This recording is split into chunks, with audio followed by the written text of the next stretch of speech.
The phone rang on a Tuesday just like any other. It was 3 o'clock in the afternoon. I was watering the African violets on the terrace, the ones that Anthony had planted before he passed. The voice on the other end was trembling. "Mrs. Miller, this is Paul, the photographer from Robert's wedding. I need you to come to my studio, alone. I found something you must see before anyone else." My heart started to race. 6 months had passed since that beautiful day when I watched my only son get married. 6 months since I spent every single dollar of my savings to fulfill his dream. And now a photographer was calling with this kind of urgency. "Did something happen with the pictures?" I asked, trying to keep my voice steady. "Ma'am," he took a deep breath, "I found something while reviewing the files. Something you need to see before anyone else. Please, don't say anything to your son yet. Trust me." I hung up, my hands like ice. I grabbed my purse, the brown leather one I'd been using for 15 years, a gift from my Anthony, and left without telling anyone. Lucy, my daughter-in-law, was locked away in her room. My room, actually, but that's a story for later. My name is Mary Miller. I'm 67 years old, and until recently, I thought I knew the meaning of betrayal. I was wrong. I live in Miami, in a beautiful house in the Coral Gables neighborhood. 3 bedrooms, a spacious living room, a patio with orange trees that bear fruit every year. Anthony bought this home 30 years ago, when it was still under construction. We paid for every brick with hard work. When he died of a sudden heart attack 8 years ago, he left me this house and $800,000 from his life insurance and savings. I lived off his pension and mine. I worked 40 years as a literature teacher. We never lacked anything. We never had too much extra, but it was ours. Robert grew up in this house. Every corner held a memory. The mark on the kitchen door frame where we measured his height. The hole in the bathroom tiles he made playing superhero on his birthday. The wine stain on the living room wall from that unforgettable New Year's Eve. After becoming a widow, loneliness became my companion. My son, a 35-year-old software engineer, worked tirelessly at that tech company. He was always a solitary person, preferring to stay home with his computers. I had already lost hope of ever seeing grandchildren. But one Sunday during a luncheon at my best friend Doris's house, everything changed. Robert came with me, grumbling as usual. That afternoon, however, he seemed different. Bright eyes, a wide smile, and by his side, a young woman with straight, waist-length hair, light eyes, and a floral dress that accentuated her figure. "Mom, this is Lucy." She hugged me, wearing that expensive perfume sold at high-end department stores. "Mrs. Miller, Robert talks about you so much. What a pleasure to finally meet you." 28 years old, a publicist, living alone in a small apartment in a trendy downtown loft district. At least, that's what she said. And I was charmed because after 8 years alone since my Anthony left, I had forgotten how wonderful it was to see my son this happy. Lucy began to frequent my house. Every week there was a reason. She'd come for dinner, bring a pie, ask for recipes, always with that sweet demeanor, calling me Mama Dear. "Mama Dear, show me how to make that pot roast Robert loves." "Mama Dear, can I ask for advice about my job?" "Mama Dear, you're the mother-in-law I always dreamed of having." I melted. How naive I was. And Lucy? Lucy looked at everything with those eyes that calculate the price, only I didn't realize it. I was too busy feeling important again. She called me every day. "Mama dear, how are you?" She sent me messages with pretty emojis, invited me out to lunch, always splitting the check, of course, but making me feel included. I grew fond of her, and when after 1 year of dating, Robert proposed to her under my orange tree, I cried so much I soaked the floor. "Mom, you're going to have the daughter-in-law you always wanted," Robert said, hugging me tight. I believed him. 3 months later came the conversation that would change everything. The 3 of us were in the living room drinking coffee after our Sunday barbecue. Lucy had freshly manicured nails, always so well kept, that girl. and Robert nervously stirred his cup. "Mom, we need to talk about the wedding." My heart quickened with joy. "Have you set a date?" "Yes, in 5 months. But the problem is—" He looked at Lucy, who put on a victim face. "We'd like to do something special, memorable, but our budget is really tight." Lucy touched his arm. "Robert, we don't need a big party. The important thing is to be together." But I saw that sparkle in her eyes, that expectation. "How much do you need?" I asked. "Mom, we can't accept it." I took his hand. "Robert, you're my only son. This is the only time I'll see you get married. How much?" Lucy sighed as if embarrassed. "The venue we dreamed of, with everything we imagined, costs $150,000. But we can do something simpler, truly, Mrs. Miller. I don't want you to sacrifice." I looked at the two of them. I saw Robert holding her hand, that hope in his gaze, and I thought, when will I ever be able to make my son this happy again? "I'll pay for it," I said. "All of it. You'll have the wedding you deserve." Lucy stood up and hugged me. "Mama dear, you're an angel. I promise I'll take good care of Robert, and of you too. We're family now." Family. What a laugh that word would turn out to be. In the following months, I began to transfer the money. First, it was $60,000 for the catering at a historic estate outside Miami, overlooking the gardens, with capacity for 200 guests. Then, $22,000 for the dress imported from Italy with rhinestones, like a princess's. Flowers, $15,000. DJ, lighting, favors, invitations. Another $30,000. Photographer, $8,500. In the end, it was $187,000, practically 1/5 of everything I had. But the smile on Robert's face was worth every cent, or so I thought.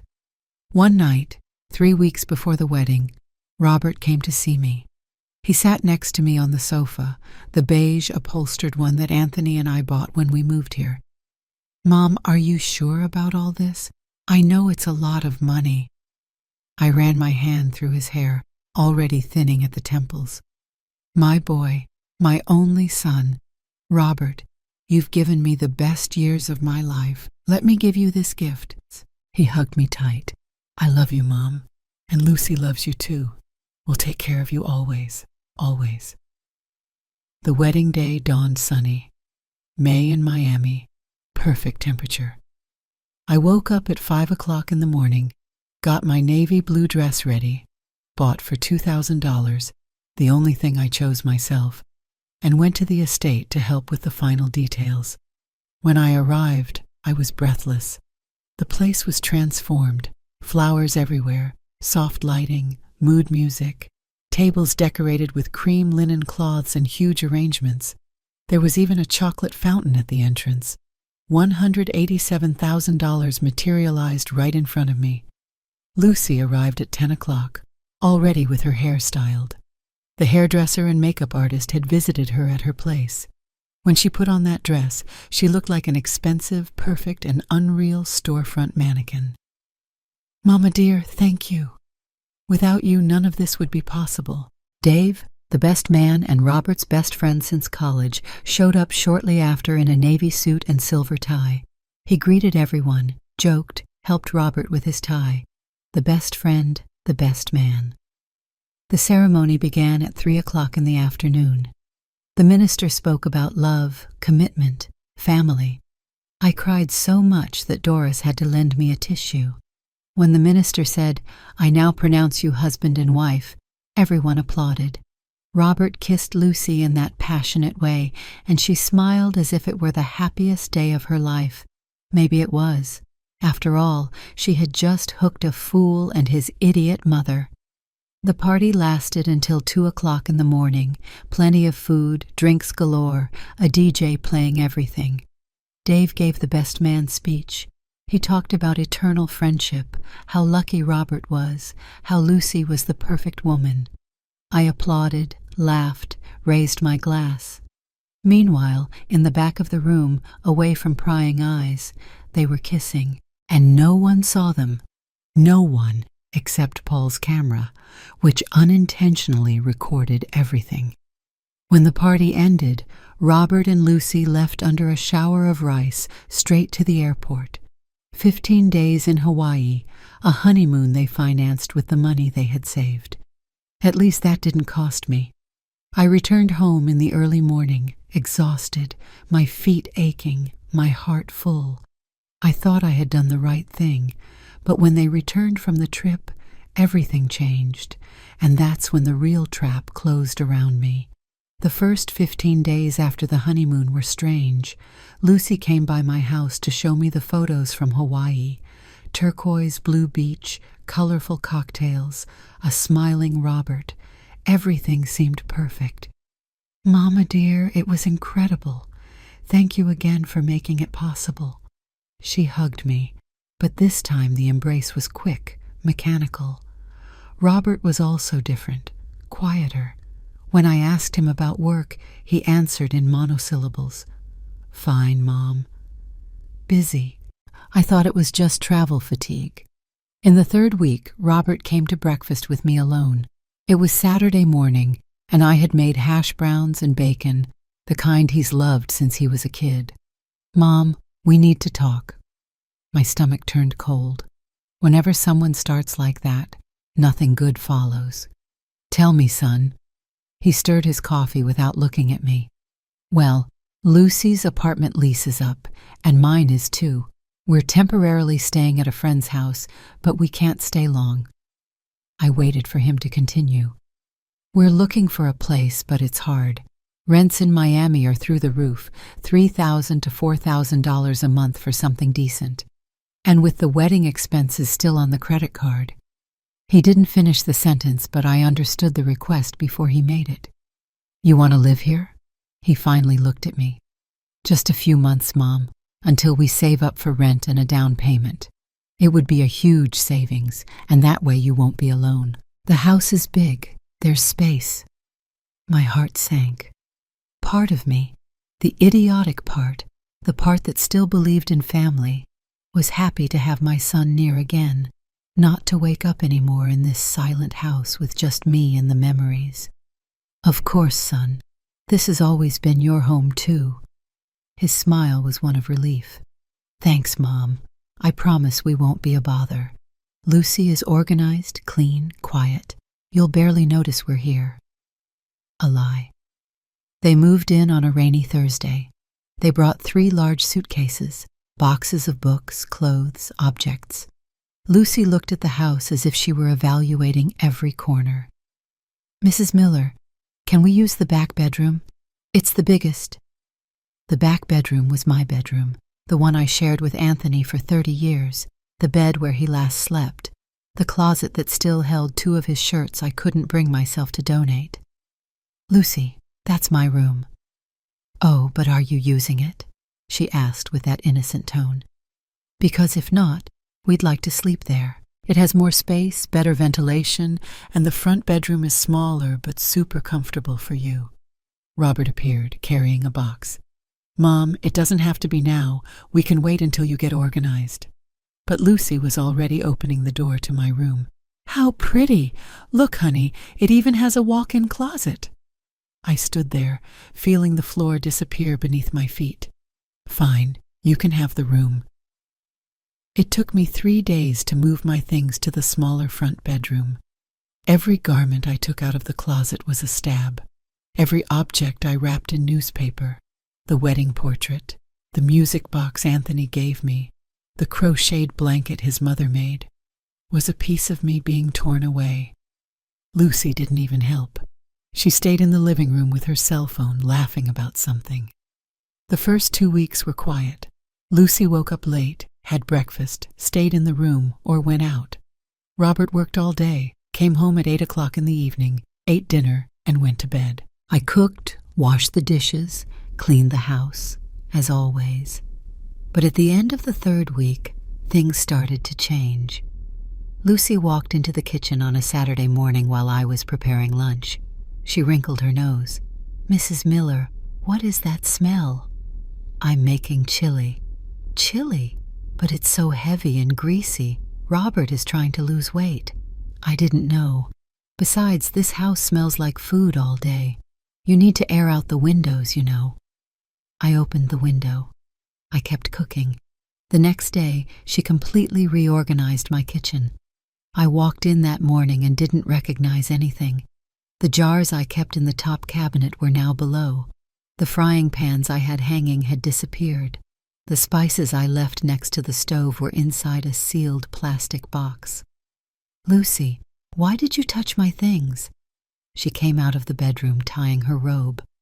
"Oh, Mama dear, I'm sorry, it was just very disorganized.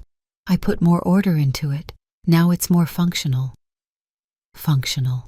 My kitchen, where I had cooked for 40 years, had become functional. And that was just the beginning. In the following days, Lucy started complaining about everything. The living room TV was too old. "Mrs. Miller, this is still a tube TV. No one uses that anymore." The furniture was outdated. "These leather armchairs are hideous. It looks like an old person's house." Old person's house. I was 67 years old. The sofa was uncomfortable. The curtains let in too much light. The bathroom had mold in the grout. Every comment was a thorn, but I swallowed them because Robert seemed happy, or at least that's what I wanted to believe. One night, a month after they moved in with me, Robert stayed late at work. Around 9 o'clock, Dave showed up at the door. "Mrs. Miller, is everything okay?" "Of course, Dave, come in." But Robert wasn't even home. Dave stayed. He sat on the sofa next to Lucy, the two of them watching TV, laughing, talking in low voices. I walked through the living room to get a glass of water. I saw his hand on the armrest, too close to hers. "Do you need anything, Mrs. Miller?" Lucy asked, smiling. "No, I'm going to bed." I closed the door to my bedroom, that small room that wasn't really mine, and tried not to think about what I was seeing. But deep down, I already knew. I just didn't want to admit it, because admitting it meant accepting that my son had married a lie, and that I had paid $187,000 to finance that lie. 2 months after they moved in with me, Lucy walked into the living room with a decorating magazine under her arm. It was Sunday morning, and I was having breakfast alone. Robert had gone for a run, something new Lucy had convinced him to do. "Mama dear, can I sit down?" "Of course." She opened the magazine to a marked page. Modern minimalist houses, all white and gray. Nothing like my house. "Mrs. Miller, I have an idea. Robert and I have been talking. Your house is wonderful. It has incredible potential, but it needs some adjustments, you know." I felt the alarm bells go off in my head. "What kind of adjustments?" "A renovation. Nothing too big," she said quickly, smiling. "But look, new paint, replacing this antique furniture, modernizing the kitchen, making a more up-to-date bathroom. The house would be worth so much more, and you'd feel refreshed too." Refreshed. As if I were an old piece of furniture needing restoration. "Lucy, I don't have money for renovations right now. I spent a lot on the wedding." I know. She put her hand on mine with that false, affectionate gesture. "But that's exactly why. You invested so much in us. Now let us give back. Robert and I are going to pay for the renovation. It's our gift to you." Gift. That's not necessary, Lucy. The house is fine as it is. "Mrs. Miller," she interrupted, still smiling, but the tone changed. "With all due respect, the house is not fine. It's old. It's falling apart. The exterior stucco is peeling off. There are leaks in the kitchen ceiling. The faucets drip. If we don't fix it now, it will be worse and more expensive." She wasn't entirely wrong. The house needed maintenance, but a full renovation. Robert walked in at that moment, sweaty from his run. "Mom, Lucy told you about the renovation and—" "Yes, but I don't think it's necessary." "Mom," he sat next to me. Let us do this. We're living here rent-free, saving money. It's only fair to give back, and honestly, the house needs it. You yourself complain about the dripping faucet, the shower that always breaks. I looked at the two of them, my sweaty son with that look of someone who just wants to help, and Lucy with that perfect smile. How much? How much would it cost? Lucy opened a notebook. She already had figures written down. Of course she did. I've gotten some quotes. Between materials and labor, about $80,000 to $90,000. I nearly choked on my coffee. But we can split it with you, Robert quickly said. We put up half, you put up the other half. That would be $45,000 each. It's an investment in the house, Mom. It will increase in value. $45,000, almost a quarter of what I had already spent on the wedding. I don't know, son. Let me think about it. Mrs. Miller, Lucy closed the magazine. No pressure, but if we're going to do it, it has to be soon. I found an excellent contractor, but he's very busy. If we don't decide this week, we'll have to wait months. Pressure without pressure.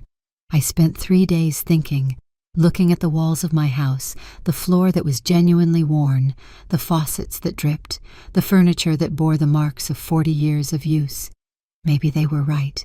Maybe the house really needed. On the 4th day, I agreed. Okay, let's do the renovation. Lucy's smile was instantaneous. Oh, Mama dear, you'll see how beautiful it will be. Robert hugged me. Thanks for trusting us, Mom. The next day, Lucy showed up with the contractor, a man in his 50s named George, with a folder full of papers. He took pictures, wrote everything down.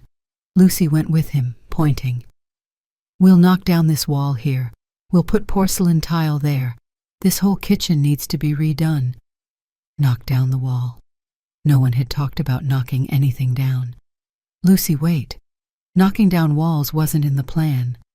Mama dear, trust me. It's to expand the living room. It will look much more modern. George delivered the final quote. $95,000. $5,000 more than Lucy had said. It's because it includes some improvements, he explained, like changing the electrical installation, which is old. It's essential for safety. Robert agreed to everything, and I went to the bank. I took out my $45,000. I gave the money to Robert, who deposited it along with his share into Lucy's account. It's to make the payments easier, Mom. Lucy is managing everything. The work began on a Monday. 3 men arrived at 7 o'clock in the morning with drills, hammers, pneumatic tools, bags of cement. The noise was deafening. In the first few days, they only broke things. The wall between the living room and the kitchen came down. Dust everywhere, the smell of paint, cement, glue.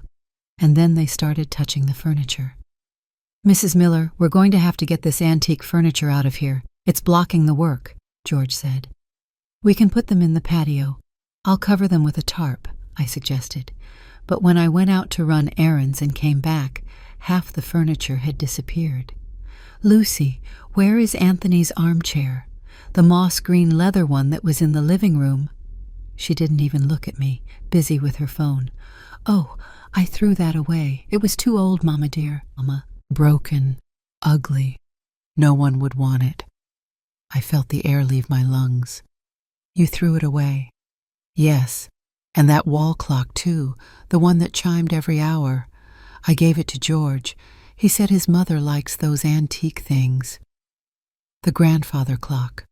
The clock Anthony bought on our honeymoon in New Orleans. The clock that always chimed at 6 o'clock in the evening, and he would stop to listen to it, no matter what he was doing. Lucy, my voice came out trembling. You had no right to do that.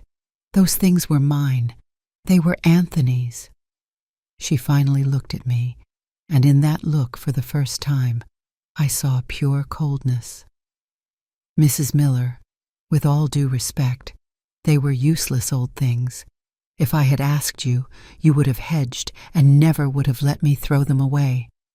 I did you a favor. A favor. A favor! My voice rose. "You've destroyed the memories of my husband." Robert came running in from the street. "What's all the shouting about?"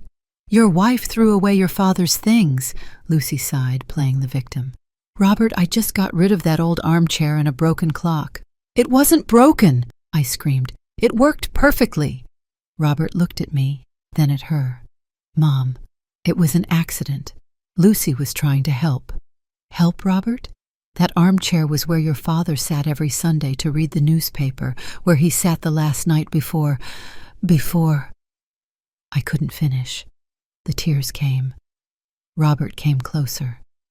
"Mom, I know, but it was just an armchair. We can buy another one that looks similar." Just an armchair. I looked at my son, and for the first time, I didn't recognize him. "Get out of here," I murmured. "Mom, get out of here." He left. Lucy did too. I heard the door of their room, my room, close. I was left alone in the destroyed living room. Wall without plaster, dust covering everything, the empty space where the moss-green armchair used to be, and I realized they weren't renovating my house. They were erasing my history. The renovation took 2 months. 2 months of noise, dust, strange men coming in and out of my house. 2 months of watching every familiar corner be destroyed and rebuilt into something I didn't recognize. When they finished, Lucy called me to see the result. "Mama dear, come see. It's incredible." I left my room, because that's what it had become, a small room where barely my bed and a dresser fit, and went to the living room. I stopped at the doorway and wanted to cry. Everything was white. White walls, white sofa, light gray curtains. The wood floor that Anthony chose, the one with the warm tone of reclaimed wood, had been covered with cold gray porcelain tile. The wall between the living room and the kitchen no longer existed.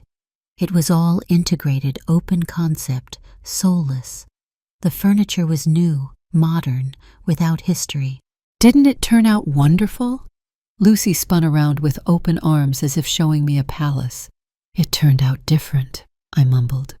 "Different? It turned out current. Look at this LED lighting, these neutral colors, this space. Now the house has value." Value. Robert appeared carrying boxes. "Mom, look how pretty. It even looks like a new house." It did. And that was exactly the problem, because this was no longer my house. It was their house. In the following days, Lucy started imposing more changes. "Mrs. Miller, now that the house is beautiful, we need to keep it organized, right?" She taped a sheet of paper to the refrigerator. "I made a chore schedule, days for cleaning each room, meal times, kitchen rules. Rules in my house. Look here, dinner always at 7 o'clock in the evening. No leaving dishes in the sink after 9.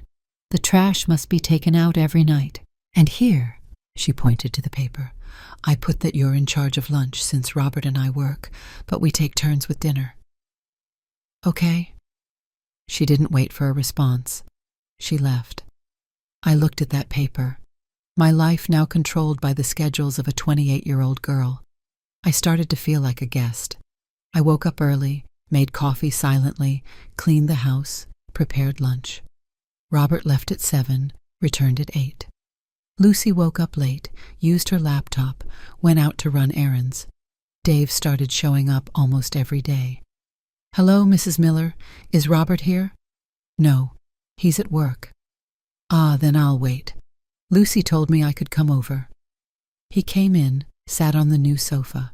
He stayed there, laughing with Lucy, watching TV shows, asking me for a glass of water, as if he were family. One afternoon, I walked through the living room and saw them very close. She had the laptop on her lap. He was leaning in, looking at the screen, his hand on the back of the sofa, too close to her shoulder. "Do you need anything, Mrs. Miller?" Lucy asked without taking her eyes off the screen. "No, just passing through." But my heart was pounding. I started avoiding the living room. I stayed locked in my room. I read, watched TV quietly, tried not to bother them. One night, 3 months after they moved in with me, I couldn't sleep. It was 2 o'clock in the morning, and I heard voices in the living room, low but audible. I opened the door slowly. The hallway was dark. The living room light was on. I crept closer and listened. "Calm down, honey. Just a little longer." It was Lucy's voice. "I'm tired of this charade, Lou. When are you going to get that damn power of attorney?"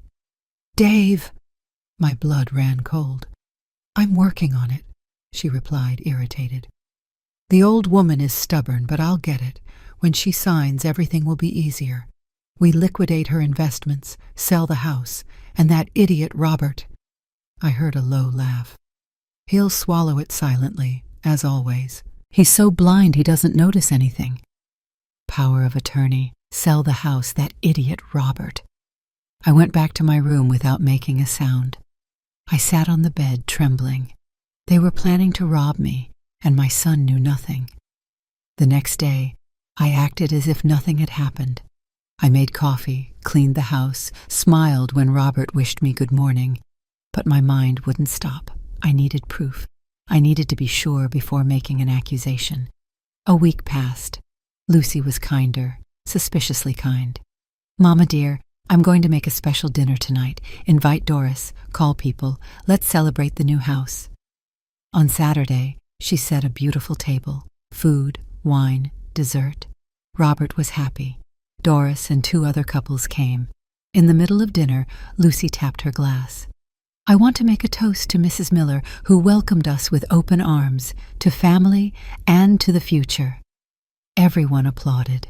I forced a smile. After dinner, when everyone had left, Lucy and Robert called me into the living room. "Mom, sit here." My stomach clenched. Robert took a folder. He opened it. There were several papers inside. "Mom, Lucy and I have been talking. You're getting older, 67 years old. It's a lot to manage.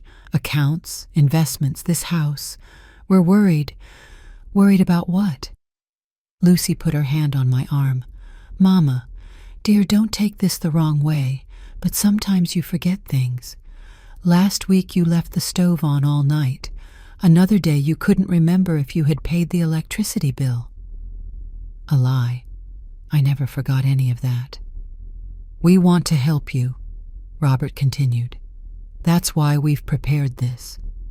He pulled a document from the folder. "It's a power of attorney. It allows Lucy and me to manage your assets, just to make things easier, so you don't have to worry about anything." Power of attorney. The word I heard in their conversation. I took the paper. I read it. Power of attorney with full authority, bank account, investments, sale of real estate. Everything. "Robert, this gives you total control over my life. It's just to help you, Mom, for your own good, for our good." I looked at the 2 of them, my son with that face of someone who believes he's doing the right thing, and Lucy with that false smile, those calculating eyes. "I need to think about it." Lucy's smile vanished. "Think about it, Mrs. Miller? This is for your own benefit. I don't understand the resistance." "I said I need to think about it." I stood up, grabbed my purse, and went out for a walk. It was 10 o'clock at night, but I needed air. When I returned, the house was dark. I went to my room, locked the door, and cried until the pillow was soaked. My son wanted to take everything from me, or worse, he didn't want to, but he was being manipulated by that snake. I lay there, staring at the ceiling, thinking about Anthony, about what he would do in this situation. And then my phone rang. It was an unknown number. I answered. "Mrs. Miller, this is Paul, the wedding photographer. Do you have a few minutes? I need you to come to my studio tomorrow, if possible. I found something in the photos, something you must see, and please, don't tell anyone yet." I hung up the phone, my hand trembling. That call was going to change everything, though I didn't yet know how much. I didn't sleep that night. I lay staring at the ceiling of my room, thinking about the photographer's call, the power of attorney, the conversation I overheard between Lucy and Dave. Everything was starting to connect, but I was still missing the final piece of the puzzle. The next morning, Tuesday, I waited for Robert to leave for work. Lucy was still asleep in the room. She always woke up late. I put on my jeans, a discreet blouse, grabbed my purse, and left silently. Paul's studio was in the trendy loft district, 20 minutes by bus. I got off in front of the building, went up 2 flights of stairs, and rang the doorbell. He opened almost immediately. He looked even more tired than the last time. "Mrs. Miller, thank you for coming." We went inside. The same room, the same computer turned on, but this time he had more files open.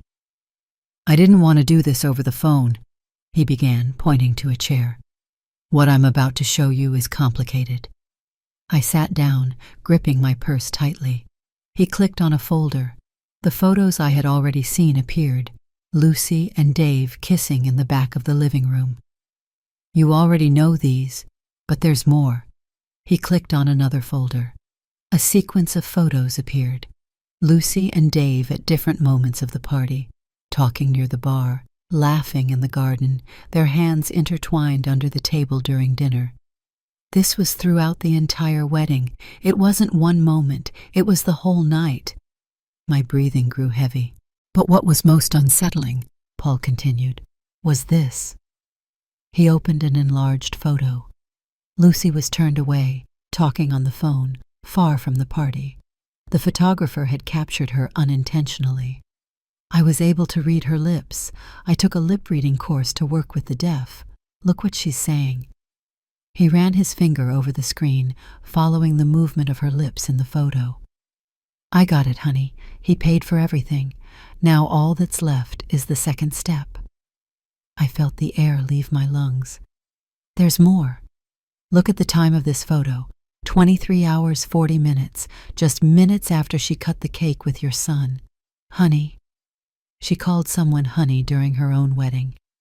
Who? Who was she calling? Paul clicked on another photo. Dave at the same time, standing alone in the parking lot, phone to his ear, smiling. "They were talking all night, Mrs. Miller. On the phone, by text, while your son celebrated his wedding." I closed my eyes. I felt the nausea rise. "I can give you all these photos," Paul said softly. "But before you do anything, you need to be sure of what you're facing. This isn't just infidelity. It looks planned, premeditated." I opened my eyes. "I know. I heard them talking. They're trying to get me to sign a power of attorney." Paul turned pale.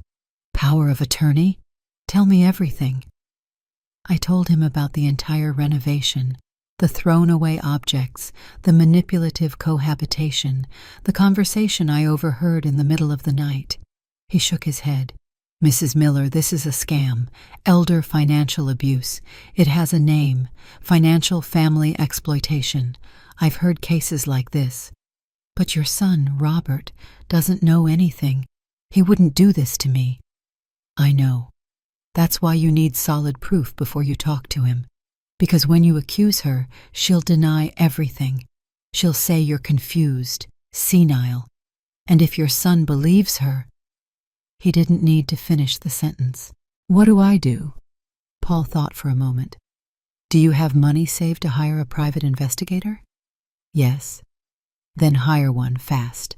Get concrete evidence, recordings, photos, documents, everything that links her to Dave.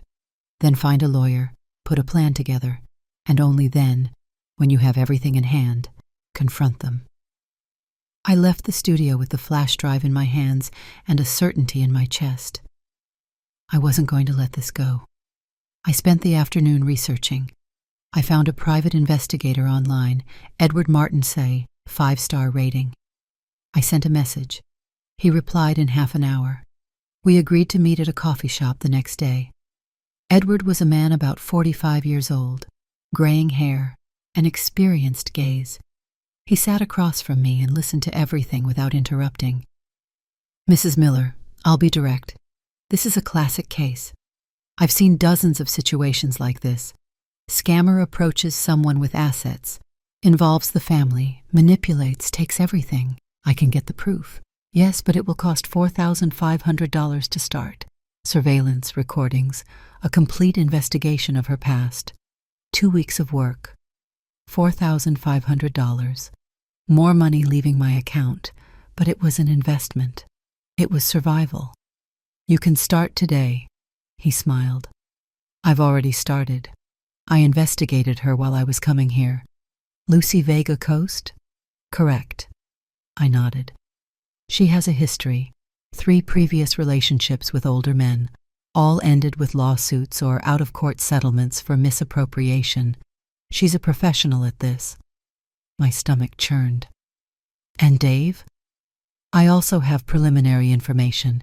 He and she have been a couple for at least 4 years. There are old photos on social media before they deleted them. I archived everything. They planned it, Mrs. Miller. They chose your son. They chose him. How long until you have everything? 10 days. I'll follow her, record conversations, gather everything. You'll have enough ammunition to end this scam. I left the coffee shop with my head spinning. 10 days, just 10 more days. I went back home. Lucy was in the living room painting her nails. Where have you been, Mrs. Miller? At the doctor's. I lied. Is everything okay? Yes. I went to my room, locked the door. I sat on the bed and took a deep breath. That night, Robert came home earlier. He called me into the living room. Lucy was there, smiling. Mom, have you thought about the power of attorney? I looked at the two of them. I forced a tired smile. I'm thinking, son. Just give me a few more days. Lucy's smile withered a bit. Mrs. Miller, the longer you wait, the harder it will be to manage things. Your account is already full of pending matters. A lie. I knew exactly the status of my account. A few more days, I repeated firmly. Robert sighed. Okay, Mom, but don't take too long, all right? I went back to my room, grabbed my phone, and sent a message to Edward. I need you to be fast. They are pressuring me. The answer came in seconds. Understood. I will speed up the process. The next 10 days were a silent hell. I acted normal. I cooked, cleaned, smiled when necessary. But inside, I was mounting my counterattack. Edward sent me daily updates. Photos of Lucy meeting Dave in hotels, audio recordings of conversations between them planning the scam, and worst of all, a recording of them laughing, saying I was a naive old woman, easy to manipulate. When I heard that, I cried alone in the bathroom, but the tears quickly turned into rage. I arranged a consultation with Mr. Charles Madison, a specialist in family law and financial crimes. He read the report and shook his head. Mrs. Miller, you have a very strong case. I can help you protect your assets, and what's more, you can file a criminal complaint against her for fraud, falsification of documents, and misappropriation. She could face 2 to 6 years in prison. I don't want to press criminal charges. I just want her away from me and my son. He thought for a moment. Then let's do something different. We're going to publicly confront her with proof in front of the family. That way she won't be able to deny or manipulate. How, Mr. Madison? Madison smiled. Leave it in my hands, but you'll have to be brave and prepared to watch the truth explode. 3 days later, everything was ready. I was going to deliver the final blow, and this time, I wouldn't be the victim. The audio files arrived on a Thursday morning. Edward sent them to me by email with a warning. Mrs. Miller, brace yourself. This is going to hurt. I was alone in the house. Lucy had gone out to run errands. Robert was at work. I put on my headphones, lay down on my bed, and pressed play. Her voice came through clear and crisp. She was talking on the phone, probably with Dave. Honey, relax. Everything is under control. The old woman is in my hands. One more push, and she'll sign that power of attorney. Pause. He must have been replying. I know it's taking a while, but it's worth it. The house is easily worth $1.5 million, plus the $800,000 she has saved. Once we have access, we liquidate everything and disappear. My stomach churned. 1.5 million plus 800,000. She knew everything. Her voice continued, lower, almost intimate. And Robert, oh honey, he doesn't suspect a thing. He's so stupid, so proper. He believes everything I tell him. When we're done with this, I'll file for divorce, make up a story that he cheated on me, take half of everything, and we'll disappear. Laughter. The two of them laughing. I agree, honey. It was the best idea we've ever had. Marry the idiot, gain the mother's trust, steal everything. Genius. I stopped the audio. I took off the headphones. I lay there staring at the ceiling. Idiot. She called my son idiot. And worse, she called the scam the best idea. I wiped my tears, took a deep breath, and kept listening. The second audio was even worse. Dave must have been talking. You should have seen her face when I threw away that armchair. She almost had a stroke. Laughter. But it was good. We had to erase everything about that old guy. The house is ours now. When we sell it, no one will remember it was hers. No one will remember it was hers. My house, my history, my life, all summarized as an obstacle to be erased. The third audio was a conversation between Lucy and Dave in person. Edward had managed to record them at a restaurant where they met. How much longer are we going to have to endure this charade? Dave asked, irritated. A month at most. As soon as she signs, we move the money, put the house up for sale, and make up an emergency, like a family illness, whatever. We disappear. And Robert? I'll leave him a letter saying it didn't work out, that I fell in love with someone else. He'll suffer a bit, he'll cry, but he'll get over it. Men always get over it.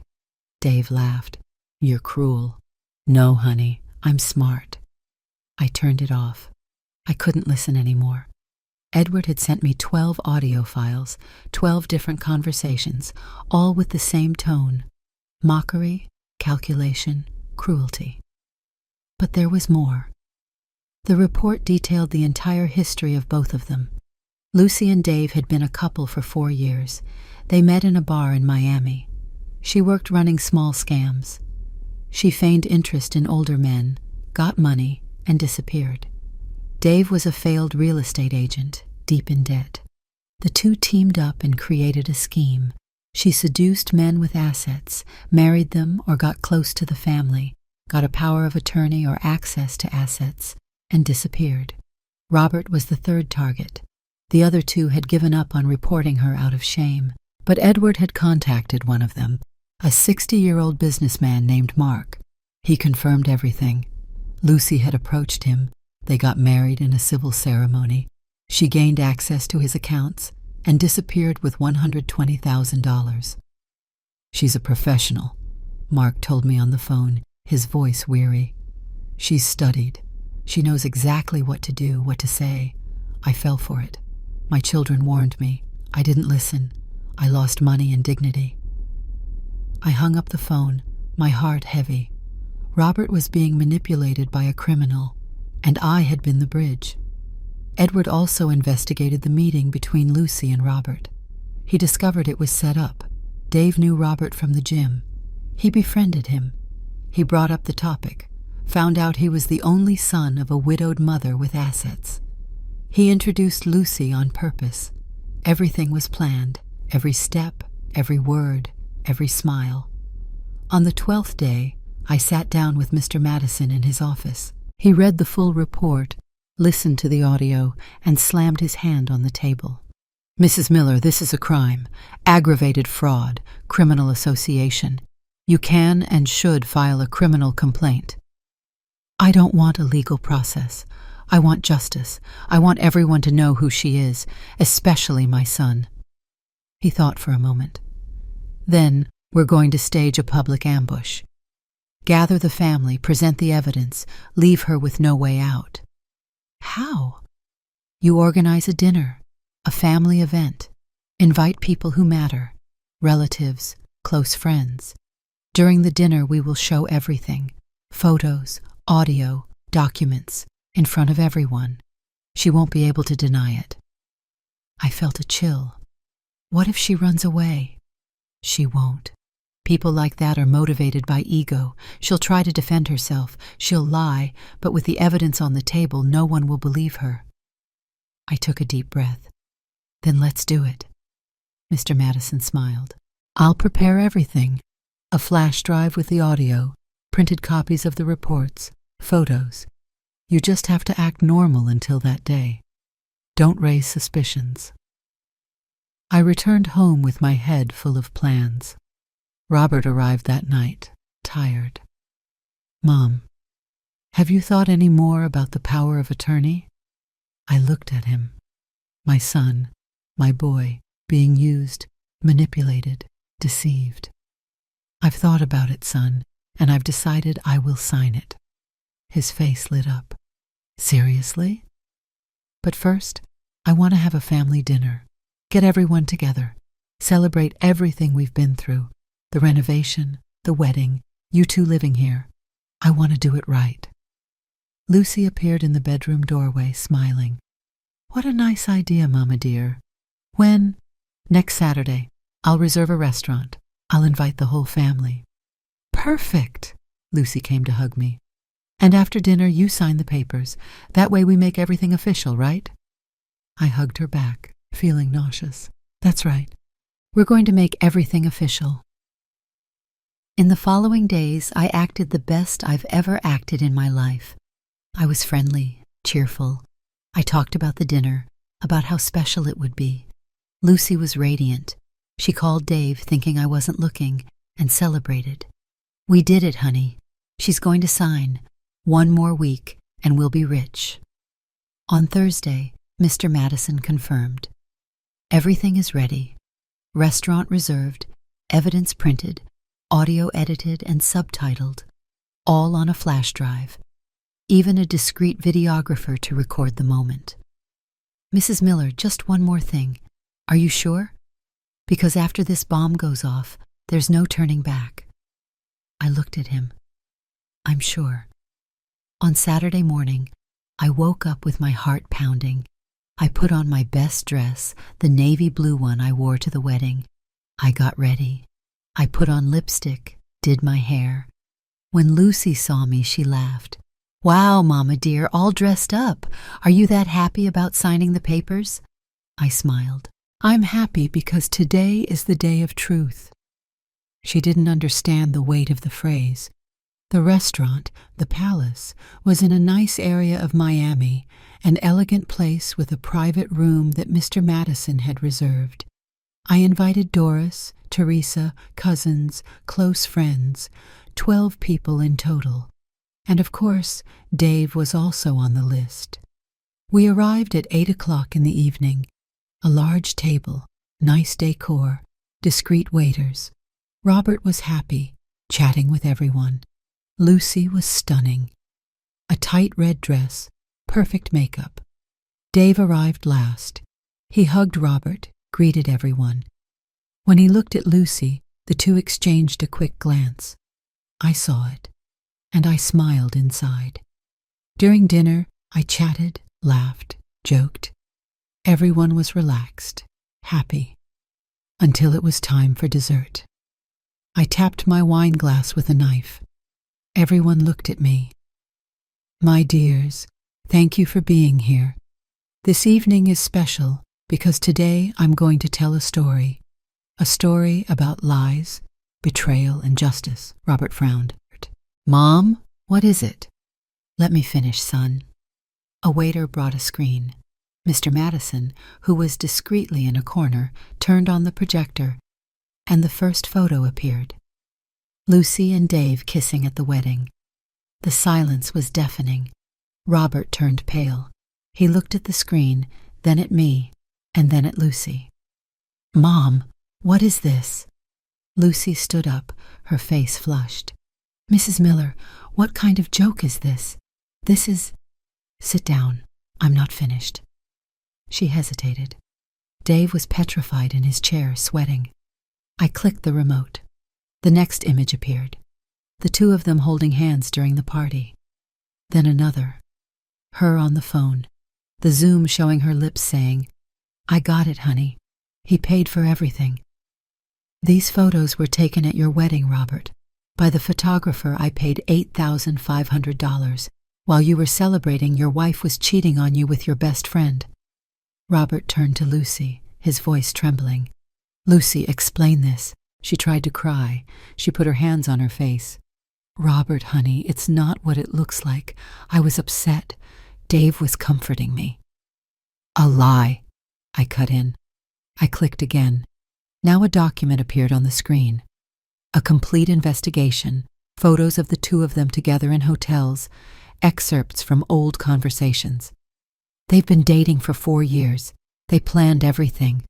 Dave introduced her to you on purpose, Robert, after finding out you were the only son of a widow with assets." Doris put her hand over her mouth. Teresa murmured, "My God." The other guests looked between the screen and the accused, horrified. Robert was in shock. 4 years? Wait, there's more. I pressed play. The first audio began. Lucy's voice filled the room. "Honey, relax. Everything is under control.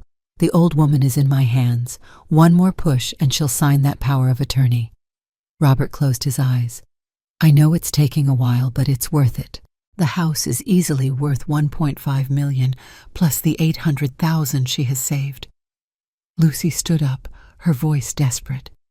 "This is a setup. Someone edited it, falsified it." "Shut up!" Robert screamed. I had never heard my son scream like that. "Let it play." The audio continued. "And Robert, oh, honey, he doesn't suspect a thing. He's so stupid, so proper. He believes everything I tell him." Robert opened his eyes. Tears were streaming down his face. "When we're done with this, I'll file for divorce, make up a story that he cheated on me, take half of everything, and we'll disappear." Her laughter. Dave's laughter. I played the second audio. Lucy talking about throwing away Anthony's armchair, laughing, talking about erasing my history from the house. I played the third audio, the two of them planning to disappear with the money. With each audio, Lucy grew paler.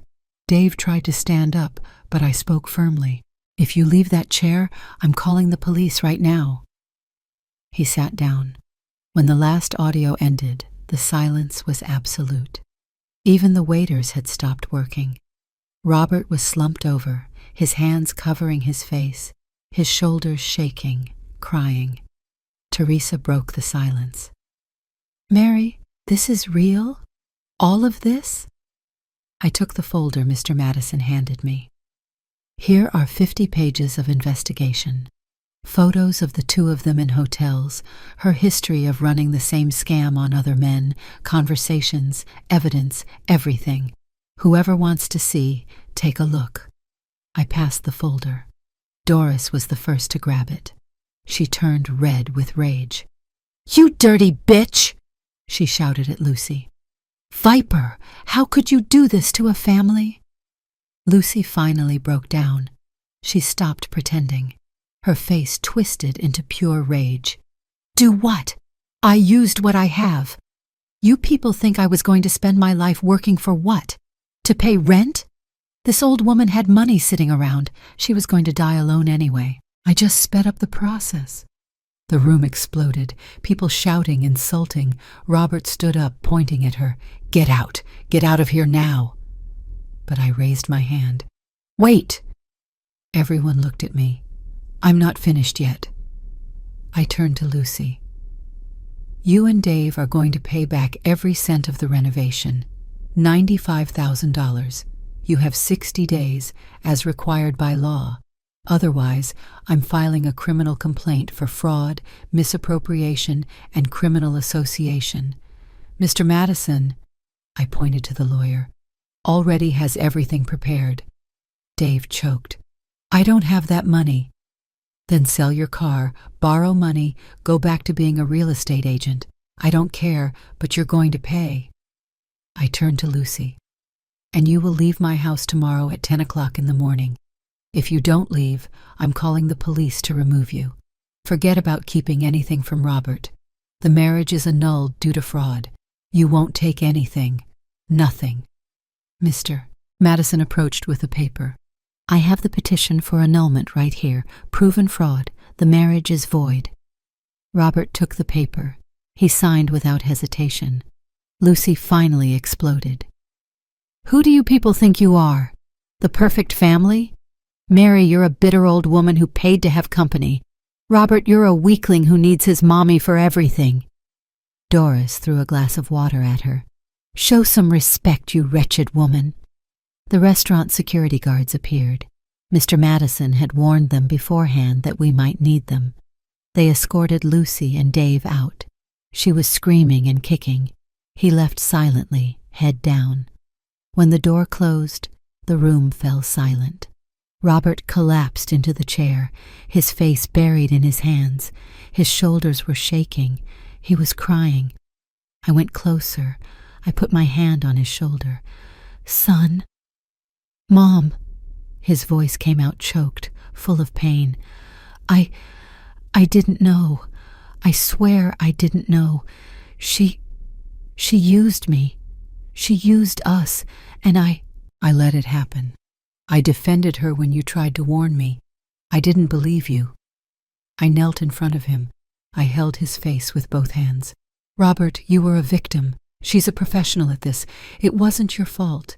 He cried on my shoulder, my 35-year-old son crying like a child, and I cried with him, because even after everything, the betrayal, the scam, the humiliation, the pain of seeing my son suffering was greater than any other. Doris came over. She hugged both of us. Teresa did too. Soon, the whole table was around us, supporting us, comforting us. When Robert finally calmed down, he wiped his face and looked at me.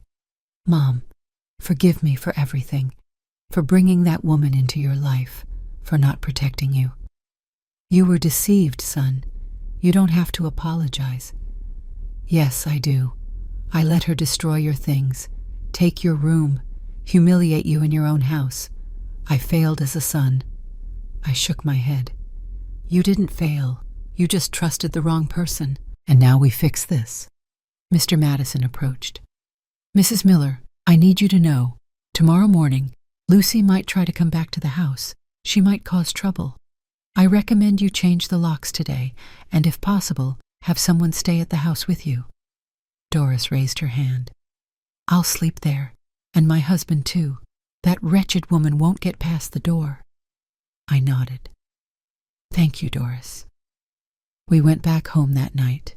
Me, Robert, Doris, and her husband Tony. Upon arriving, Robert looked around the white, cold, soulless living room. Mom, we're going to fix this. I'm going to bring your armchair back. I'm going to find a clock just like the one. I'm going to... Son, I held his hand. We'll fix it together, little by little. He hugged me tight. That night, for the first time in months, I slept with the feeling of having regained control of my life. And the next day, true justice would come. Sunday, 10 o'clock in the morning. I was in the living room, that white, cold living room that no longer felt like mine, waiting. Robert was tense beside me. Doris and Tony were in the kitchen, drinking coffee. Mr. Madison had arrived early with a discreet court officer. We had changed the locks the night before. A locksmith friend of Tony's came urgently. He charged $300, did the job in an hour. 10:15, nothing. 10:30, silence. Then the doorbell rang, insistent, repeated. Robert went to the intercom. Who is it? It's me. Open this door. Lucy's voice hysterical. Your things are right here in the suitcases. You can pick them up at the door. I live there. You can't stop me from entering. Mr. Madison approached the intercom. Miss Lucy, I am the family's lawyer. You have an eviction order due to marital fraud. Your belongings will be handed over to you now. If you attempt to enter by force, the police will be called. Silence on the other end. Robert went downstairs with 3 large suitcases, everything that belonged to her. I put them at the door. I opened it just enough to pass the suitcases outside. Lucy was there, disheveled hair, smudged makeup, wrinkled clothes, none of that perfect woman from weeks ago. "Robert, please." She tried to grab his arm. "We can talk. I can explain." He pulled his arm away. "Don't touch me. I love you. All that was just a silly fling." "It was 4 years, Lucy." His voice came out firm and hard. 4 years of planning this, using my mother, humiliating her, destroying my father's memories, calling me an idiot, a fool. She tried to cry, but no one believed her.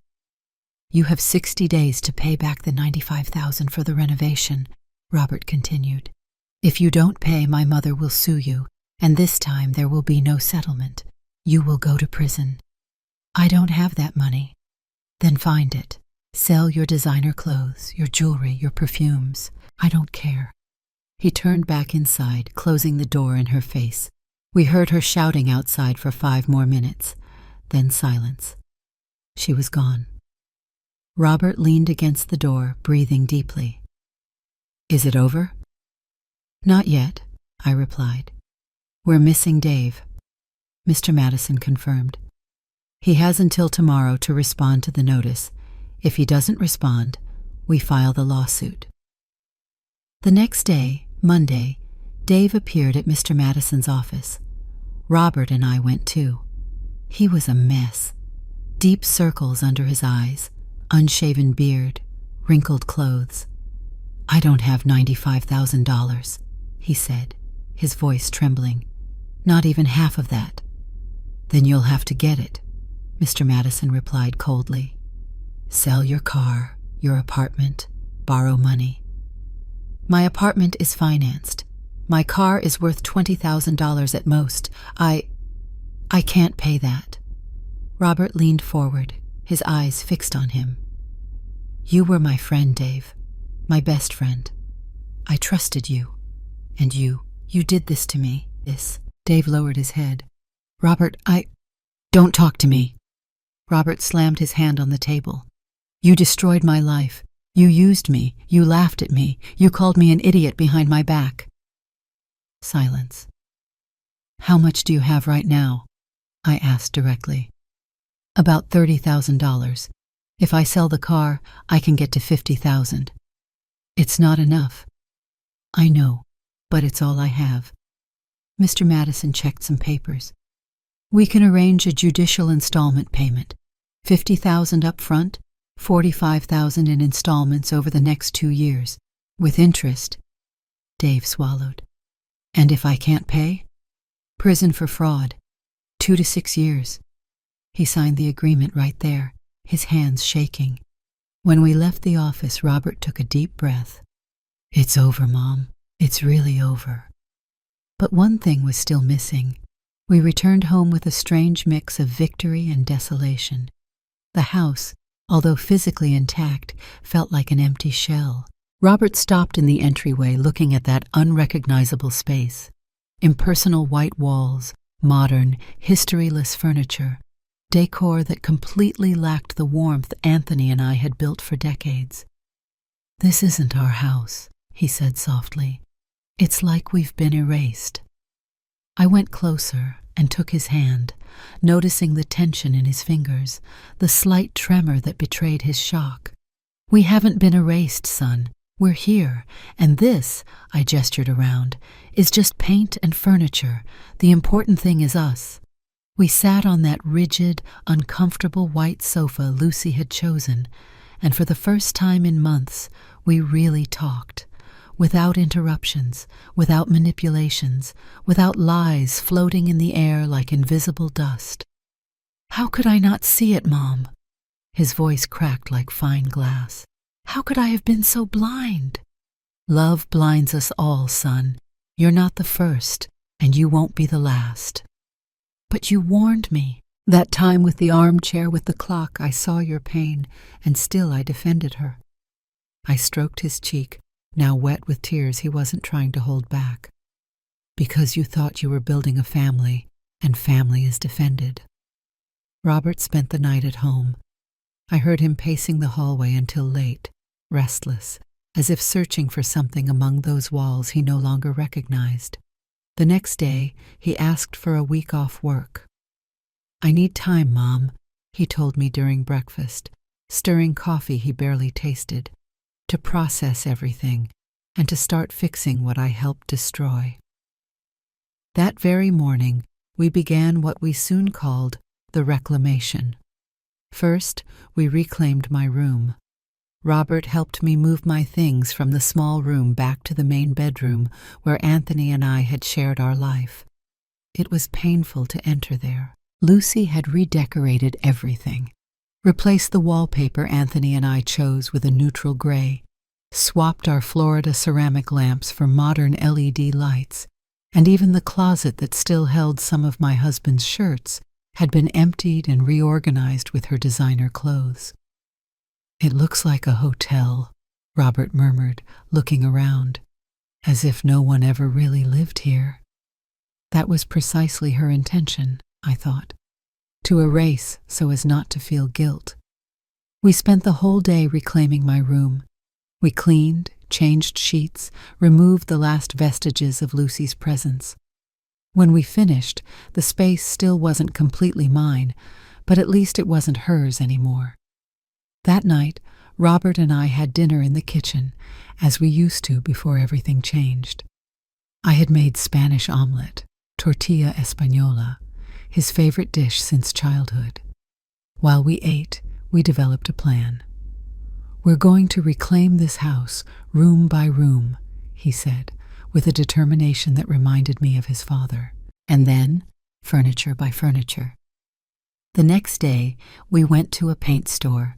We chose warm colors for the walls, a soft terracotta tone for the living room, vanilla yellow for the kitchen, and Mediterranean blue for my bedroom.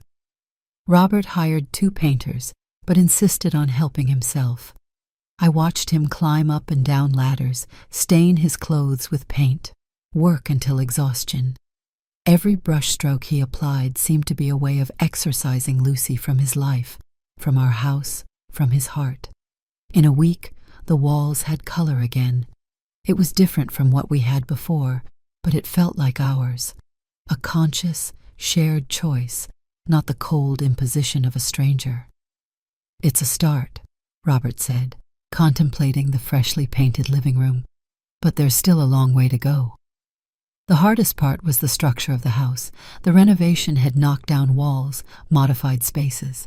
The most painful change had been the removal of the wall between the kitchen and the living room, the one that separated my sacred cooking space from the rest of the house. "Can we rebuild it?" I asked Robert one afternoon, as we tried to get used to the new open concept that made me feel constantly exposed without privacy. We consulted with an architect, an older man named Vincent, who had been Anthony's friend in college. The answer was discouraging. Rebuilding that wall would cost almost $15,000 and require municipal permits that would take months. "It's a load-bearing wall," Vincent explained, adjusting his glasses while examining the original blueprints of the house, which, thankfully, we had kept. "They knocked it down without the proper permits. Technically, it was illegal." One more illegality on the list of Lucy and her contractor, George. "There's another option," Vincent suggested, seeing our disappointment.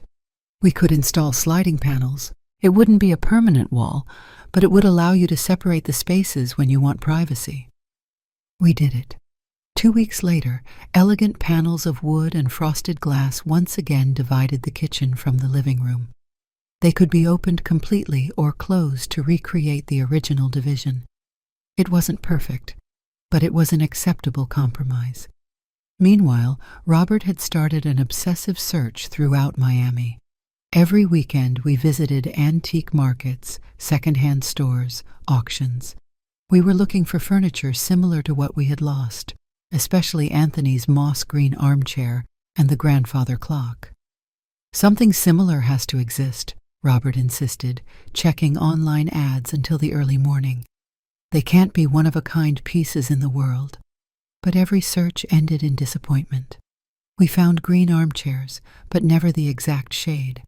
Grandfather clocks, but none with the melody Anthony loved. One day, while browsing an antique shop in the Coral Gables neighborhood, Robert broke down. We were examining the umpteenth green armchair that, once again, wasn't the right one, when suddenly his shoulders slumped. "I can't replace it, can I?" he said, his voice cracking. "I can't give you back what was irreplaceable." I hugged him right there, in the middle of the store, surrounded by other people's furniture that would never be ours. "It's not about replacing it exactly, son. It's about honoring the memory." That afternoon, after returning home empty-handed, but with a slightly lighter heart, Robert did something unexpected. He showed me a business card and said, "I made an appointment with this psychologist. Her name is Anna Martin." "For me?" I asked, surprised. "For me," he corrected. "I need help, Mom. This goes beyond furniture and walls. I need to understand how I could be so manipulable, how I didn't see what was right in front of me, Doctor." Anna Martin became part of our lives. 3 times a week, Robert went to her office and returned thoughtful, sometimes with red eyes, other times with a strange calmness. I never asked exactly what they talked about, but I noticed the changes, small at first, then deeper. "The doctor says people like Lucy are emotional predators," he told me one night while we were having pot roast for dinner, a dish I had stopped making during Lucy's time because she said it was heavy and greasy. "They study their victims, identify their vulnerabilities, and exploit them. In my case, it was my loneliness, my desire to have a family of my own, to make you happy. Don't blame yourself, Robert." "I don't blame myself," he said. "At least not as much as before. I'm learning to distinguish between responsibility and guilt. I was responsible for some decisions, yes, but not guilty of her deception." While Robert worked on his emotional recovery, I faced my own demons. Every corner of the house, even with the new paint and changes, reminded me of the invasion, the violation of my sacred space. The nights were especially difficult. I would wake up startled, thinking I heard Lucy and Dave conspiring in the living room. Doris, my faithful friend, suggested that I also seek professional help. "It's not weakness, Mary," she insisted while we were having coffee on her geranium-filled terrace. "It's recognizing that some wounds don't heal on their own." I resisted at first. Women of my generation were taught to endure, to keep going without complaining. But a month after the confrontation at the restaurant, I gave in and started seeing the same Dr. Anna who was treating Robert. "What you've suffered is a form of abuse," she explained in our first session. "Economic, emotional, psychological abuse. Recognizing it is the first step to healing." Over the following weeks, we worked on rebuilding not just my house, but my sense of security and autonomy. I learned that the guilt I felt for having allowed everything to happen, for having financed the wedding, for not having seen the signs, wasn't solely mine. "Shame is the most powerful weapon of manipulators," Dr. Anna told me. "They make you feel guilty, so you won't speak up, so you won't act." Little by little, I regained confidence in my decisions, in my ability to protect myself. The nightmares lessened. I started sleeping better in my recovered room, although sometimes I still missed Anthony's warm presence beside me. As the house changed, Robert and I established new routines. Sunday afternoons, we cooked together, something we never did when Anthony was alive, because he always took care of the Sunday barbecue. Now, Robert and I prepared tacos, baked chicken. We even experimented with new recipes we found online. "Dad would be scandalized," Robert joked one day, while we were trying a version of black beans and rice that ended up being more gray than black. He used to say Florida recipes are untouchable. We laughed, and that sound, our shared laughter in the kitchen, seemed to chase away a few more of the ghosts Lucy had left behind. 3 months after the confrontation with Lucy, our house was starting to feel more like a home. It wasn't the same as before. It could never be, but it had warmth again. We had recovered some furniture. A brown leather sofa replaced Lucy's antiseptic white one, a solid wood dining table, lamps that cast a warm light instead of those cold LED fixtures. The white curtains had given way to terracotta-toned ones that filtered the sunset light, creating that golden ambiance Anthony loved so much. The garden had also suffered from the renovation. Lucy had ripped out the traditional plants, replacing them with low-maintenance cacti and succulents, as she called them. Robert and I replanted the garden with Mediterranean species, rosemary, lavender, bougainvillea, and of course a new orange tree to replace the one that had witnessed so many family moments. "It will take years to bear fruit like the old one," Robert commented as we planted it on a cool spring morning. "We have time," I replied, and for the first time in a long time, I truly believed it. As for Dave, he kept his word, at least partially. He paid the initial $50,000 and started making monthly payments on the remaining $45,000. Mr. Madison monitored every payment, making sure he didn't miss a single month. "He's not doing it out of honesty," the lawyer explained to me. "He's doing it because he knows the alternative is criminal charges, but at least he's paying." We didn't hear from Lucy for a while. She vanished like smoke, just as she had done with her previous victims. But Miami is a smaller city than it seems, and news travels fast. One day Doris came home with information she had gotten through her niece, who worked at a luxury hotel on the coast. "They saw her in Fort Lauderdale," she told me while we were having coffee in my recovered kitchen. "Apparently, she's with a hotel executive, a widower about 60 years old. She's already settled into his villa in Palm Beach." I felt a chill. Another prey, another plan, another family to destroy. "Should we warn him?" Robert asked when I told him.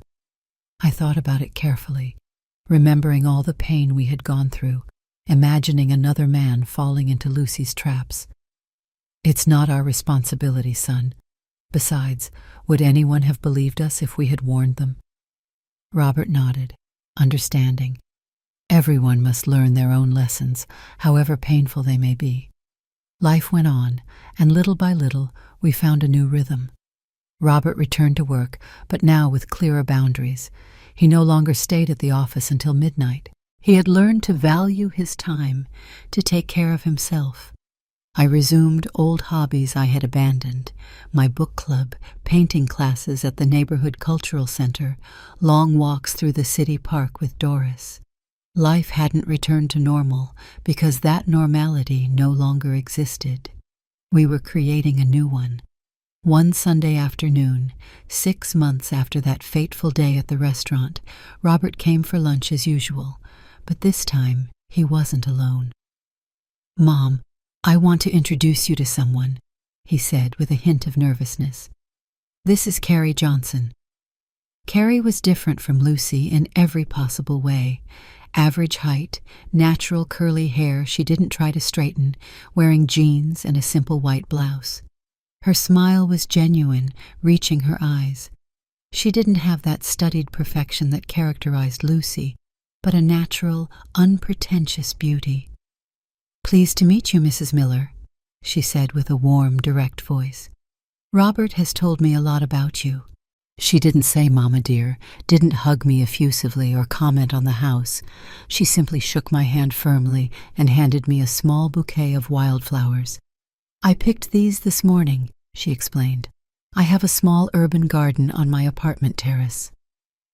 During the meal, I discovered that Carrie was a high school literature teacher, 32 years old, divorced 3 years ago, no children. She spoke passionately about her students, about the books she loved, about her little garden. She wasn't trying to impress. She was simply sharing. Robert looked at her in a way I never saw him look at Lucy. It wasn't the blind adoration he felt for her, but something calmer, surer. He watched her when she wasn't looking, with a mix of admiration and respect. After the meal, while Robert washed the dishes, something he never did when he was with Lucy, Carrie helped me serve coffee on the terrace. "I know what you went through," she told me directly without beating around the bush. Robert told me everything. I was momentarily speechless, surprised by her frankness. "I don't intend to take any place that doesn't belong to me," she continued. "Neither in your life nor in Robert's. I just want you to know that my intentions are honest." "Why are you telling me this?" I asked. "Because in your place, I would also be cautious, and you have every right to be." I appreciated her honesty, her acknowledgement of my situation. She wasn't trying to manipulate me with false sweetness. She was simply establishing an adult dialogue. "Thank you for understanding," I replied. "And thank you for making my son smile again."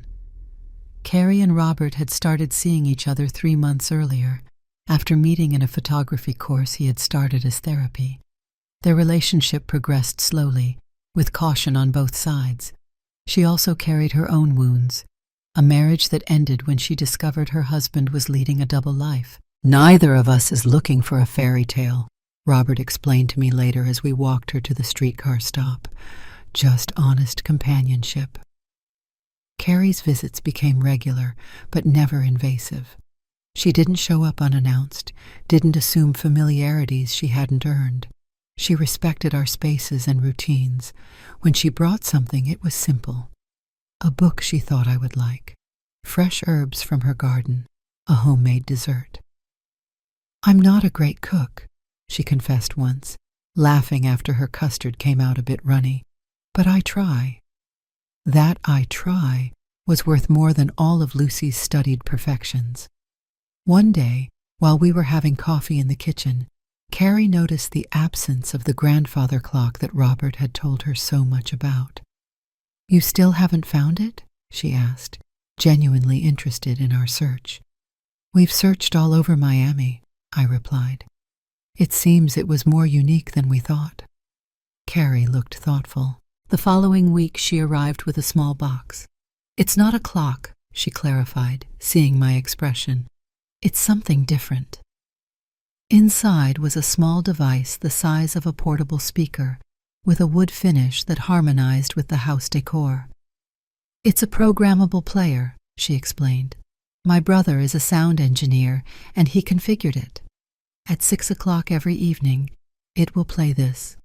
She pressed a button, and to my absolute surprise, I heard the melody. The exact melody our grandfather clock played, the one Anthony waited for every afternoon. "Robert had a recording on his phone," Carrie explained, "from before the clock disappeared. My brother enhanced it and programmed it." I couldn't hold back the tears. It wasn't the clock, but it was its essence, its soul, the music that meant so much to us. "It's not meant to be a replacement," Carrie quickly added, worried about my reaction. "Just a comfort while you continue looking for the original." I hugged her for the first time that day. A sincere hug, not one calculated to manipulate or create false connections. A hug of pure gratitude. That afternoon, at 6 o'clock, the melody played on time. Robert and I stopped, listened in silence, and then looked at each other with tears in our eyes. "It's not the same clock," Robert said, "but it's our melody." That small gesture from Carrie changed something in our house, as if the familiar sound had brought back some of the spirit we had lost. Time went by. The young orange tree in the garden survived its first winter and showed small green buds in spring. The house continued to transform, not to return to what it was, but to become something new that honored the old. A year after the confrontation with Lucy, we received an unexpected call. It was Mr. Madison. "Mrs. Miller, I have news that might interest you," he said with a tone that immediately alerted me. In his office, he showed us a digital newspaper article. The headline read, "Businesswoman arrested for fraud in New York." The photo showed Lucy being escorted by police, trying to cover her face with a designer purse. According to the article, she had been arrested after defrauding a tech executive out of more than $300,000. Apparently, she had followed the exact same pattern. Quick romantic relationship, access to accounts, disappearance. But this time, the victim had a banker son who detected suspicious movements and hired private security. They caught her red-handed, Mr. Madison explained, trying to transfer funds to an account in the Caribbean. This time, she couldn't escape. "What will happen to her?" Robert asked, his voice neutral, without the emotional charge it would have had months ago. "She faces 3 to 6 years in prison," Mr. Madison explained, "and this time there's little chance of an out-of-court settlement. The evidence is overwhelming, and there are documented precedents, including our case." "Will they call us to testify?" I asked, feeling a knot in my stomach at the thought of seeing her again. "It's possible, but not necessary. The documentation we have, the audio, the photos, the detective's report, could be presented without you having to appear personally. It will depend on the judge." We left the office with mixed feelings. It wasn't satisfaction I felt, not even vindication. It was a strange peace, as if a circle had finally closed. "How do you feel?" I asked Robert as we walked through the city square, the Miami sun warm on us despite it being November. "Relieved," he replied after thinking. "Not for me, but for those who will come after. She won't be able to do to them what she did to us." "Do you forgive her?" I asked, curious. "I don't know. Dr. Anna says forgiveness is a process, not an event, that it's more for us than for the one we forgive. I'm in that process, I guess." I was also in that process, though slower. Some nights I still dreamed of Lucy and Dave conspiring in my kitchen, destroying my memories, laughing at my pain. But those dreams were less frequent, less intense.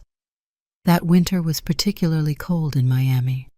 Robert spent more time at home, helping me with small repairs, sharing dinners, watching old movies that Anthony loved. Carrie joined us sometimes, bringing blankets knitted by her grandmother, preparing hot chocolate that never quite turned out right, but we drank it happily. "There's something I want to talk to you about, Mom," Robert told me one December evening, as we decorated the first Christmas tree we had put up since Anthony's death. Carrie had gone to visit her family in California. "Tell me, son."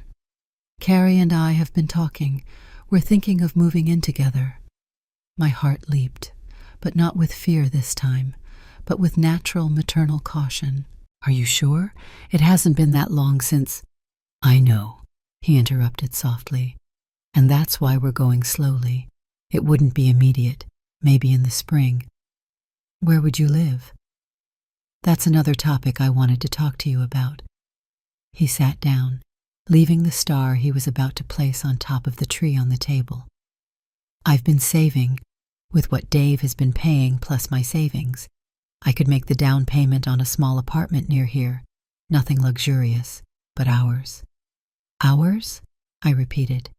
How different that word sounded on his lips now, loaded with genuine hope and not calculation. "Carrie and I want to build something real, Mom, step by step, without rushing, but without deception."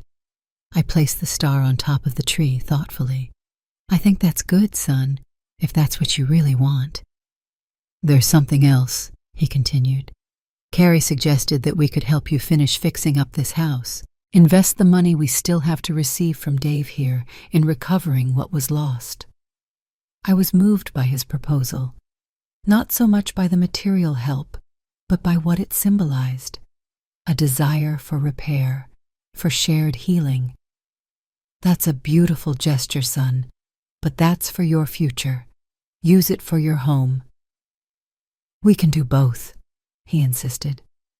"This house will always be part of my life, Mom, and I want that when they come. Well, if we ever have kids, I want them to know their grandmother's real house, not this antiseptic version Lucy left behind." The mention of potential grandchildren made me smile. Life continued despite everything. In January, the unexpected happened. Robert received an email from an antique dealer in Pompano Beach, a town near Miami. He says he has something that might interest us, he told me excitedly. An antique grandfather clock that matches the description we posted on that collector's forum.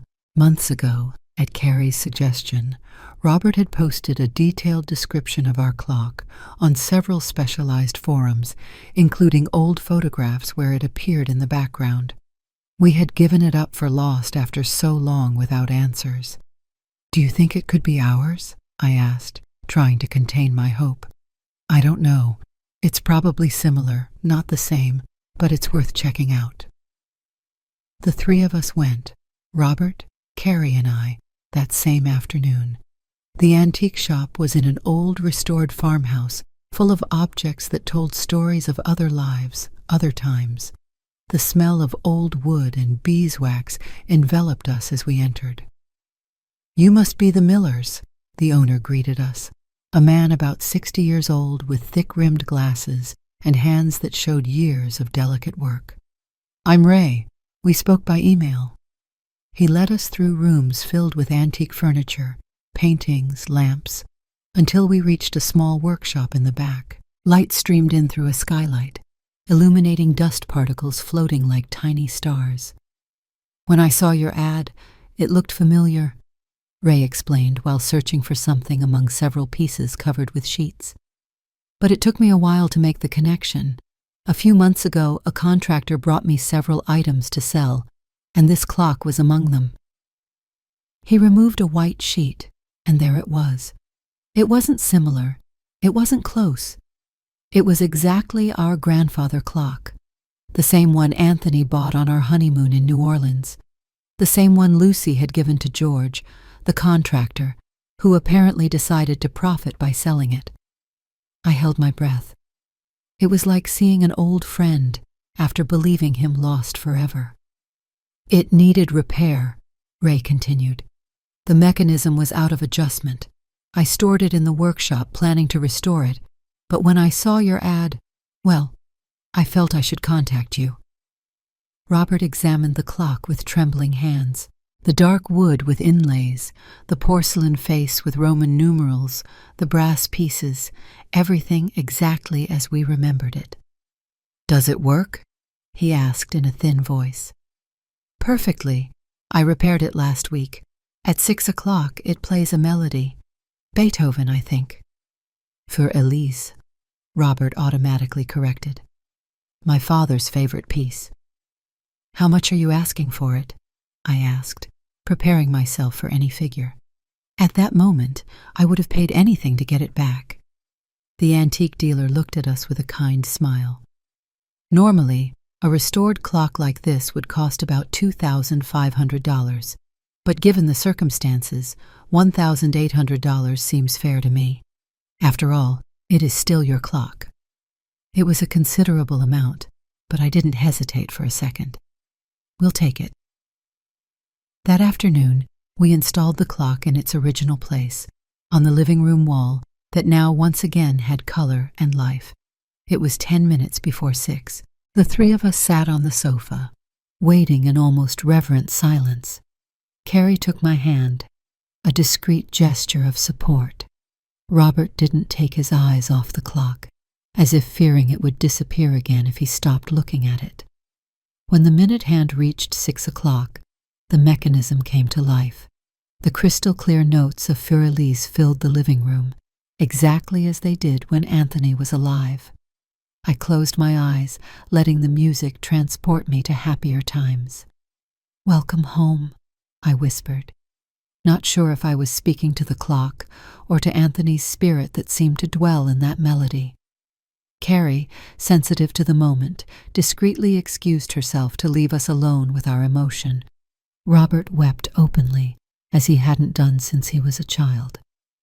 "I never thought we would get it back," he said when the melody ended. "I never thought something so important could return.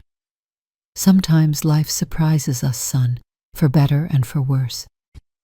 In the spring, just as they had planned, Robert and Carrie found a small apartment 15 minutes from my house. It was a second-floor unit with a balcony, where Carrie immediately started planning her urban garden. They furnished it little by little, with simple pieces but chosen with care, each one with meaning, with history. They invited me to lunch as soon as they settled in. The dining table hadn't arrived yet, so we ate at the small kitchen counter amidst laughter and plans for the future. "Everything is still a work in progress," Carrie apologized. "But we wanted you to be the first to visit us." "It's perfect," I replied sincerely. "It's yours, and that makes it perfect." A year and a half after the confrontation, Dave made the final payment. Mr. Madison called me to confirm. "I received the final transfer today, Mrs. Miller. Including interest, he paid a total of $98,750. The case is officially closed." "And Lucy?" I asked, more out of curiosity than anything else. "She is still in pre-trial detention. The trial will be in 3 months, but everything points to a firm conviction." That afternoon, as I shared the news with Robert during our weekly dinner, the inevitable question arose.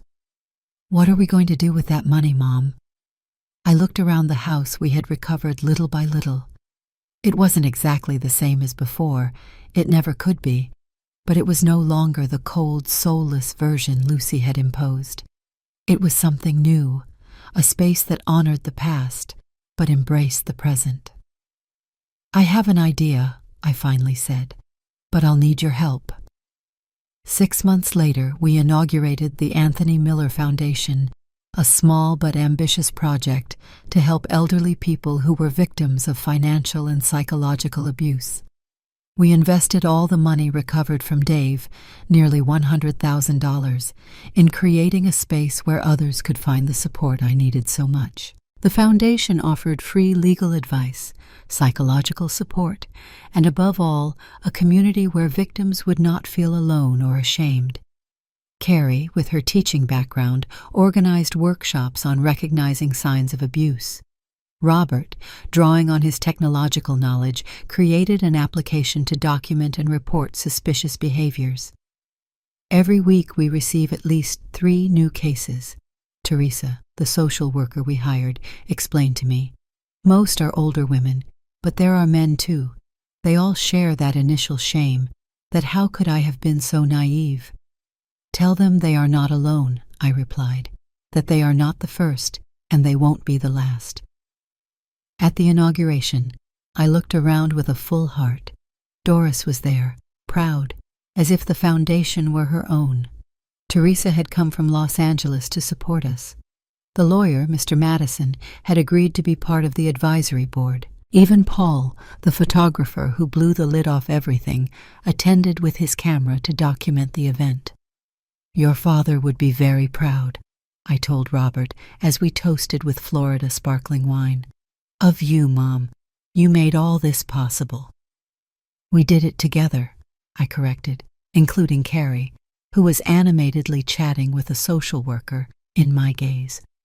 2 years after the confrontation, Carrie and Robert gave me the news I secretly hoped for. They were going to get married. Nothing like the previous wedding. An intimate ceremony in my backyard, under the orange tree that was already beginning to bear its first fruit. 30 guests, homemade food prepared by friends and family, live music from a small local band. Carrie didn't want a white dress or a veil. She chose a simple blue dress that complemented her eyes. No bridesmaids, no groomsmen, just the 2 of them, and the quiet love they had built, without rushing, but with solidity. That morning, while I was helping Carrie with her hair, she handed me a small package. "This is for you, Mrs. Miller, a thank you gift." Inside was a delicate silver bracelet with a charm in the shape of an armchair. "Robert told me how important that green armchair was to you and your husband," she explained. "We may never be able to recover it, but I wanted you to have something to remember it by." I hugged her, moved by her sensitivity, by her ability to understand what truly mattered. "Don't call me Mrs. Miller anymore," I requested. We're family now. The ceremony was simple but emotional. When Robert and Carrie exchanged vows, there was no grandiloquence or impossible promises, but real commitments born of mutual knowledge and respect. "I promise to listen to you," Robert said. "I promise to learn from my mistakes. I promise to build something true with you day by day." "I promise to be honest," Carrie replied.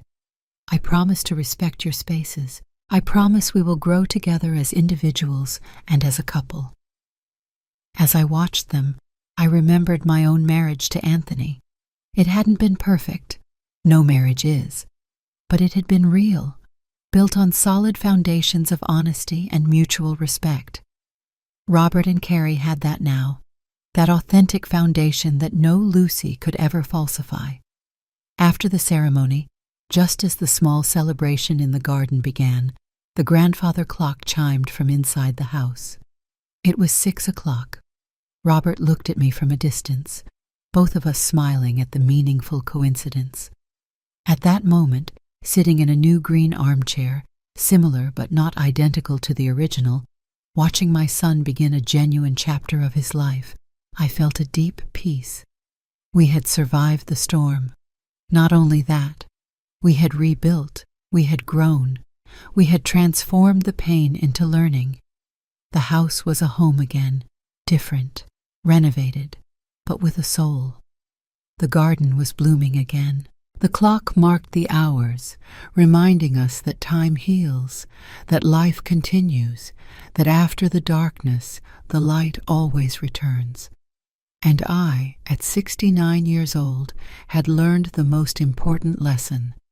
Dignity is priceless. Memories cannot be erased, and true love, whether romantic, familial, or friendly, is always distinguished by its authenticity. When I think of Lucy now, I don't feel hatred or resentment. I feel a strange compassion for someone so empty that she needs to steal other people's lives to fill her own. A person incapable of building anything of her own, condemned to destroy what others have built with love and time.